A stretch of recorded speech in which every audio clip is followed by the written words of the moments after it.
Pourquoi tant de personnes, prises, jeunes, se battent avec foi et sincérité, sans jamais briser les chaînes qui les enserrent depuis l'enfance? Pourquoi certains schémas d'échecs se répètent malgré tous les efforts conscients pour les surmonter?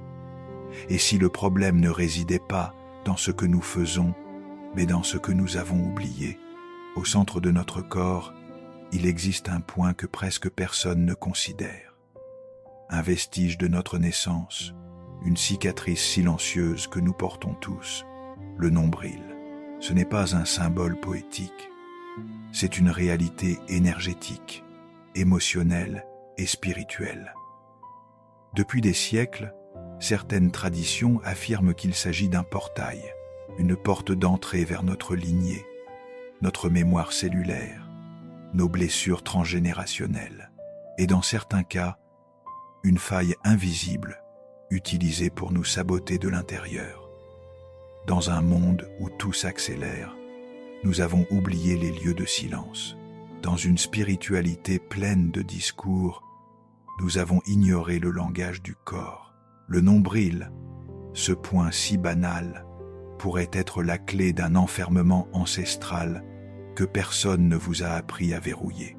Et si ce que vous cherchez à l'extérieur, délivrance, clarté et paix, dépendait d'un portail négligé au centre de votre ventre, il est temps de regarder là où vous n'avez jamais osé. Le corps parle, et il ne ment jamais. On nous a appris à voir le nombril comme un simple détail du corps, une cicatrice, le vestige muet de notre lien à la mer. On l'a réduit à une curiosité anatomique, sans importance. Mais cette négligence n'est pas anodine. Elle est le fruit d'un oubli imposé. Dans les traditions anciennes, égyptiennes, hindoues, amérindiennes, africaines, le nombril était vu comme un centre sacré, un point de connexion entre les mondes. Dans le yoga, on l'appelle Manipura, le siège du feu intérieur, de la volonté, du pouvoir personnel. En médecine chinoise, il est traversé par des méridiens majeurs, véritables autoroutes énergétiques. Pourquoi l'Occident a-t-il rejeté cette vision? Pourquoi avons-nous été coupés de cette sagesse? Parce que ce point est trop puissant. Il est le centre de gravité de l'être humain. Et ce que l'on ne comprend pas, on l'écarte ou on le remplace. Aujourd'hui, on parle d'alignement, de centrage, de présence, sans jamais nommer ce centre-là. Coïncidence ou stratégie d'effacement. Le nombril est une porte oubliée, mais pas inactive. Ce n'est pas parce que notre conscience l'a délaissé que d'autres forces l'ont fait, bien au contraire. Ce point que vous ne touchez presque jamais peut être un récepteur ouvert, une faille non protégée, et tant que vous l'ignorez, vous laissez la porte entr'ouverte à ce qui n'a jamais été invité. Se réapproprier son centre, ce n'est pas un geste ésotérique, c'est un acte de souveraineté, une manière de reprendre possession de son territoire le plus intime. Votre corps n'est pas neutre. Il est une terre disputée. Chaque fatigue inexpliquée, chaque chute soudaine, sans raison apparente, chaque sabotage de dernière minute, ne peut être pas simplement le fruit du hasard ou du stress. Et si votre corps, lui-même, était un champ de bataille invisible, dans le monde matériel, on soigne les symptômes, on prend des vitamines, on consulte, mais il existe des fuites que la science ne détecte pas, des brèches que seule une lecture spirituelle du corps peut révéler. Le nombril, ce point central, est souvent le portail d'entrée de ces attaques silencieuses. Comme une serrure ancienne, il garde les traces de tout ce qui s'est transmis, non seulement biologiquement, mais énergétiquement. Certains ressentent une fatigue chronique, d'autres, des blocages constants dans leurs relations, leur travail, leur vie spirituelle. Et s'il ne s'agissait pas d'un manque de foi, mais d'un accès non sécurisé, imaginez un château dont la porte arrière serait restée entr'ouverte depuis la naissance, par négligence, par ignorance, par oubli. C'est exactement ce que représente un nombril non consacré, non protégé. Le corps n'est pas qu'un véhicule. Il est un document sacré, une carte où chaque point a une signification. Le diable, dit-on, se cache dans les détails. Et dans cette guerre spirituelle silencieuse, le détail du corps devient souvent la brèche stratégique. Ce que vous ressentez dans votre chair n'est pas toujours psychologique. C'est parfois un message de l'âme en résistance. Vous n'êtes pas seulement le fruit de vos choix, vous êtes aussi le prolongement d'une lignée. Dans votre sang, dans votre peau, dans votre ventre, se cachent des mémoires que vous n'avez jamais vécues, mais que vous portez, des traumatismes que vous n'avez pas choisis, mais qui vous traversent, des pactes, des malédictions, des répétitions qui vous parlent depuis un langage oublié. Le nombril, dans cette perspective, devient le point d'ancrage de ces héritages invisibles. Il est la première interface entre vous et le monde, le premier nœud, le premier lien. Quand le cordon a été coupé, physiquement, beaucoup pensent que le lien a été rompu, mais spirituellement, le cordon n'a jamais vraiment été dissous. Il continue à pulser des informations, des modèles, des schémas, parfois de bénédictions, mais trop souvent de sabotage. Peut-être avez-vous déjà remarqué des cycles répétitifs dans votre famille, divorce, faillite, dépendance, maladie chronique, conflits générationnels. Ce ne sont pas que des coïncidences. Ce sont des programmes hérités. Et le nombril agit comme un terminal qui les active, les héberge ou les libère. Fermer les yeux sur cette réalité, c'est laisser ces chaînes continuer leur œuvre silencieusement. Mais les voir, les nommer, les affronter, c'est commencer à les briser. Ce que vous portez ne vous appartient peut-être pas, mais tant que vous l'abritez inconsciemment, cela gouverne votre vie. Briser les chaînes ancestrales commence par une réconciliation avec ce centre oublié et une décision, ne plus permettre à ce qui vient d'avant de dicter ce qui vient après. Il vous est déjà arrivé de sentir une présence, comme si quelqu'un vous observait, même seul, un frisson soudain, une oppression dans la poitrine, une pensée venue de nulle part. Et si ce n'était pas de l'imagination, et si ces sensations étaient des symptômes spirituels, certaines traditions affirment l'existence de veilleurs, des esprits qui ne possèdent pas, mais surveillent. Leur rôle n'est pas spectaculaire. Ils ne crient pas, ne frappent pas. Ils analysent, écoutent, attendent une faille. Et cette faille, trop souvent, se trouve au nombril point. Ce point oublié fonctionne comme une antenne spirituelle. Il capte, mais peut aussi émettre. Et s'il est resté ouvert, non protégé, il devient une source d'interférence. Vos rêves deviennent confus, vos décisions floues, vos émotions instables, pas parce que vous êtes faible, mais parce que quelque chose en vous reçoit des signaux étrangers. Ce parasitage subtil crée un climat de confusion. Il vous rend étranger à vous-même. Vous commencez à douter de vos intuitions, à hésiter constamment, à vous épuiser spirituellement. C'est ainsi que les esprits observateurs agissent. Pas avec violence, avec constance. Ils influencent, ils déviennent, ils ralentissent. Protéger son centre, c'est réduire la surface d'attaque. C'est retrouver la clarté, la souveraineté, la paix intérieure, car tout ce qui vous regarde sans droit doit être renvoyé dans les ténèbres d'où il vient. Vous avez prié, avec foi, avec larmes, avec sincérité, et pourtant rien ne bouge, le même vide, les mêmes blocages, les mêmes chaînes qui vous tiennent. Malgré les mots sacrés que vous prononcez, ce n'est pas que la prière ne fonctionne pas, c'est qu'il y a des domaines où la prière seule ne pénètre pas parce qu'elle n'est pas accompagnée de révélation. La vérité, c'est que vous ne pouvez pas fermer une porte dont vous ignorez l'existence. Et le nombril, dans ce contexte, est un point aveugle de la spiritualité moderne. On parle du cœur, de l'esprit, de l'âme, mais jamais de ce centre ancestral, ce point de jonction entre matière et esprit. Pendant que vous priez en direction du ciel, certaines forces entrent par le sol, par les fondations, par les racines non purifiées, et souvent par ce centre laissé à découvert. Il ne suffit pas de parler à Dieu. Il faut aussi reprendre le territoire du corps, le consacrer, le sceller. Ce que vous ne sanctifiez pas peut être réclamé par autre chose.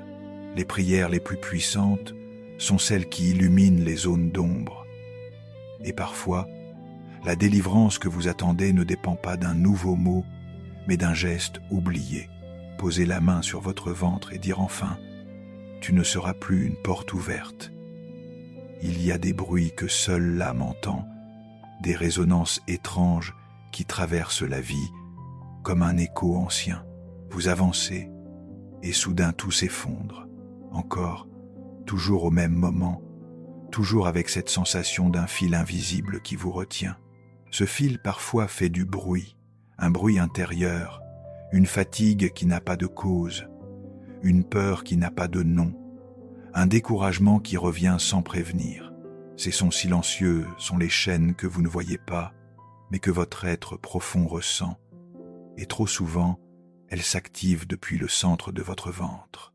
Le nombril non protégé fonctionne comme une fréquence ouverte.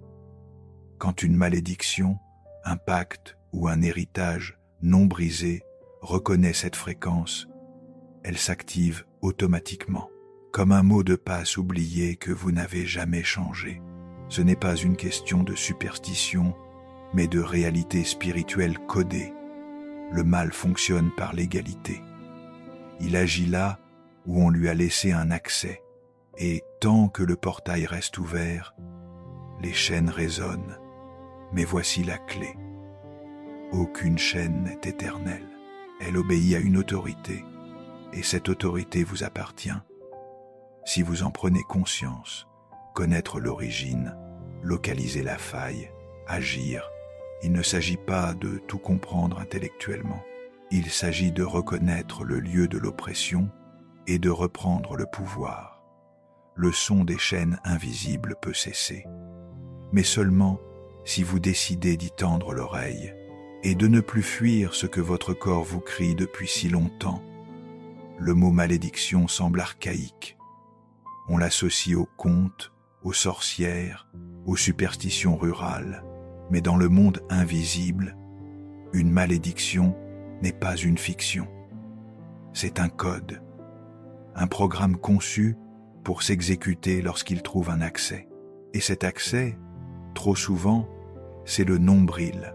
Imaginez, vous êtes un ordinateur, le corps, le système, l'esprit, le logiciel et le nombril, le port USB, un point de connexion. Si ce port reste ouvert, n'importe quel programme, même ancien, même oublié, peut être relancé, sans votre autorisation, sans que vous sachiez.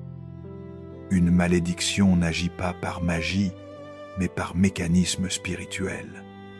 Elle obéit à une logique, elle a une origine. Elle cherche une résonance, elle attend une faille, et dès que cette faille est détectée, le programme s'active. C'est pour cela que certaines familles vivent les mêmes drames, génération après génération, pas par hasard, mais parce qu'un code maudit continue de circuler à travers un portail jamais refermé. Tant que le centre du corps n'est pas scellé spirituellement, il reste exploitable. Ce n'est pas une question de peur, mais de lucidité. Vous n'avez pas besoin de comprendre toute la technologie obscure des ténèbres pour en neutraliser les effets. Mais vous devez reconnaître qu'elle existe et qu'elle opère là où règne le déni. C'est l'heure. Le portail, c'est désactiver le terminal. C'est désinstaller le programme. Et soudain, Ce que vous pensiez être votre destin n'était qu'un bug, un parasite, et vous êtes libre. Tout semblait prêt, les portes s'ouvraient, l'élan était là, mais au moment décisif, tout s'effondre, encore. Et vous vous demandez, pourquoi cela m'arrive-t-il toujours à moi? Pourquoi mes efforts ne donnent-ils jamais les fruits espérés? Pourquoi mes rêves semblent-ils maudits dès qu'ils deviennent concrets? Ce n'est pas de la malchance, c'est souvent du sabotage spirituel, pas spectaculaire, pas violent, mais sournois, subtil, silencieux, et ce sabotage, dans bien des cas, ne vient pas de l'extérieur. Il est programmé depuis l'intérieur, dans les profondeurs du corps, là où l'esprit moderne ne regarde plus. Le nombril est l'un des points d'entrée stratégiques de ce sabotage. Il concentre la mémoire de votre naissance, de vos liens familiaux, de vos premières blessures, ignorées. Il devient un point de passage pour des forces qui n'ont pas été invitées, mais tolérées par omission. Le monde moderne rit de ces choses. Il les appelle superstitions. Mais les anciens, eux, savaient. Ils savaient que le corps était un sanctuaire, que chaque centre avait un rôle et que le négligé ouvrait la porte à des voleurs silencieux. Quand le centre de votre être est occupé par des fréquences de peur, d'abandon ou d'échec, chaque nouveau projet devient une cible. Il est saboté avant même d'avoir pris racine. La solution n'est pas dans l'effort acharné, mais dans la libération du centre. Ce que vous construisez extérieurement doit être protégé intérieurement. Sans cela, le cycle recommencera encore et encore.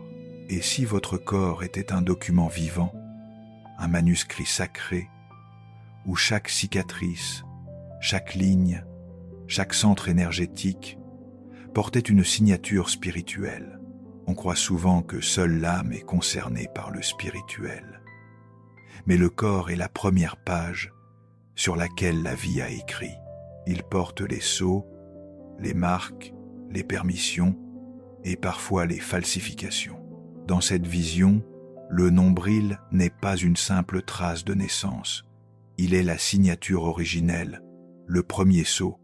C'est par là que vous avez été relié à la vie. C'est aussi par là que certains liens continuent d'opérer, même des décennies plus tard. Quand un sceau est laissé sans surveillance, il peut être falsifié. Des esprits sans droit peuvent y apposer leur influence, comme un faux tampon sur un passeport. Et ce que cela provoque dans la vie, c'est une confusion d'identité, une perte de direction, un brouillage de mission. Vous avez peu être des dons puissants, une destinée claire, une sensibilité fine. Mais tant que votre corps porte des signatures non autorisées, il devient difficile de marcher dans la plénitude de qui vous êtes. Il ne suffit pas de se connaître intellectuellement. Il faut aussi réclamer son corps comme territoire sacré. Le nombril, ce point minuscule, devient alors un autel à purifier, un lieu où l'on retire les faux tampons, les influences étrangères, les permissions invisibles. Ce n'est pas symbolique, c'est spirituellement réel. Et cela change tout.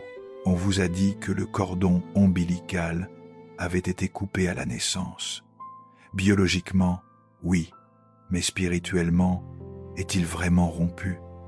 Beaucoup vivent comme si un fil invisible les retenait, un lien que rien ne peut expliquer, un retour incessant aux mêmes douleurs, une fidélité inconsciente à la souffrance, à la pauvreté, à la honte. Ce cordon-là n'est pas visible, mais il est actif, et il tire toujours vers le bas. Le nombril, dans cette lecture, devient le nœud central de ces liens non rompus. C'est par là que passe ce flux ancestral, des croyances héritées, des émotions étrangères, des pactes non dénoncés. Tant que ce cordon n'est pas coupé consciemment, il continue de nourrir en vous ce que vous essayez de quitter. Il vous relie à des systèmes défunts, à des douleurs qui ne vous appartiennent plus, à des histoires que vous avez pourtant dépassées. Rompre ce cordon n'est pas un rejet de vos origines. C'est un acte de discernement spirituel. C'est reconnaître ce qui vous nourrit et ce qui vous empoisonne. Ce geste passe par 3 clés. La conscience, voir ce qui est à l'œuvre. La prière ciblée pour couper avec autorité. L'onction pour sceller le nouveau commencement. Vous n'êtes pas obligé de porter les chaînes de vos ancêtres. Vous pouvez honorer leur mémoire sans répéter leur malédiction. Et cela commence. Au centre de votre ventre, avez-vous déjà eu l'impression de vivre épuisé, sans raison, comme si, quoi que vous fassiez, votre énergie vitale vous échappait. Vous dormez, mais vous ne vous reposez pas. Vous priez, mais vous vous sentez vide. Vous avancez. Mais quelque chose vous aspire de l'intérieur. Il ne s'agit pas toujours d'un problème émotionnel ou médical. Parfois, ce que vous vivez est un parasitisme spirituel. Certaines entités, certains esprits ne cherchent pas à vous posséder. Ils veulent simplement se nourrir de vous. Et pour cela, ils ont besoin d'un point d'accès stable, discret, continu. Le nombril, lorsqu'il n'est ni consacré, ni protégé, devient une prise énergétique ouverte. Comme un câble exposé, il attire ceux qui cherchent à siphonner la force de vie, pas dans le chaos, dans la lenteur, le sabotage doux, quotidien, presque imperceptible. Le résultat, une personne brillante qui stagne, un esprit lucide qui doute, un cœur prêt à aimer, mais vidé. Ce type de parasitisme est ancien. Les traditions africaines, asiatiques, sud-américaines le connaissent. On l'appelait autrement. On le sentait dans le corps, dans les rêves, dans la sensation d'être toujours habité, sans comprendre par quoi. Mais la bonne nouvelle, c'est qu'un parasite n'a de pouvoir que si on lui donne à manger. Fermez la prise. C'est à l'aise le centre. Déclarez votre autorité. Et vous verrez que votre énergie, votre joie, votre clarté reviendront sans effort. Non pas parce qu'elles étaient perdues, mais parce qu'elles étaient détournées. Tout commence au centre. Et tout peut être restauré à partir de ce même centre. Le nombril n'est pas un détail, c'est un autel originel. Un lieu que le ciel et les ténèbres connaissent. Un point d'entrée, mais aussi un point de scellage, de consécration, de libération. Quand vous décidez de reprendre autorité sur votre corps, surtout sur ce centre oublié, quelque chose change dans l'invisible. Un signal est envoyé, un territoire est revendiqué. Une voix intérieure se relève et dit enfin « Ici, c'est fermé. Ici, c'est consacré. Ici, c'est à moi. » Et c'est là que l'on entend souvent le dernier cri de l'ennemi. Pas un cri extérieur, mais un soubresaut intérieur. Une résistance, un inconfort, un doute, parce que ce moment marque la fin d'un droit d'accès qu'il a toujours eu. C'est dans cette friction que beaucoup abandonnent. Mais c'est justement là que vous êtes sur le point de vous libérer.